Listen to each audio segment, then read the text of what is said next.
Hello, my name is Gabe, and for my term paper, I'm going to be looking at Spike Lee's Do the Right Thing from 1989 and Todd Browning's film Freaks from 1932, and how both films shed a similar light on the discrimination between different communities and how these communities come together in order to face their oppressors through the act of revenge.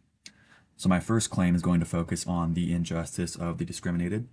In Do the Right Thing, I want to focus on the lack of recognition and the lack of respect that African Americans face throughout the entirety of the film, as well as look at the tensions between police officers and African Americans, by which it is shown through systemic biases and result in racial brutality. My final support for this claim is going to look at the thought that the circus performers are less than human by referring to the lack of respect and fear that they get, as well as looking at the murderous intent of Cleopatra's manipulation of Hans. Right here are some supporting scenes that I would like for you to look at as I continue. My second claim is going to focus on the sense of unity. In Freaks, I would like to look at the community between Hans and the rest of the circus. And in Do the Right Thing, I'd like to look at the assistance that Bugging Out seeks through Radio Raheem on his quest to get recognition of African Americans in the city.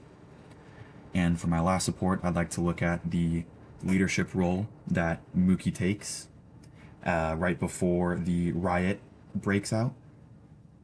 And for my last claim, I'd like to look at how the different films look at the act of revenge.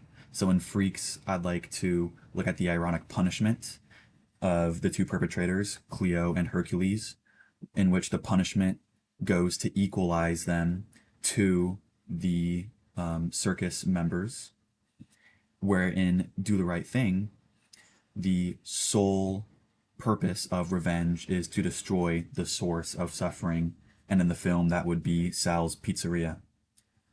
I'd also like to look at, for my last support, the stance and attitude that Mookie establishes the day after the riot, which comes to disprove Pino's unreasonable biases and attitudes towards African American communities. And here are some scenes from the acts of revenge in both films that I'd like for you to look at. And in my conclusion, I would like to conclude with the idea of how both films portray prejudice to these different communities and how they come together to justify their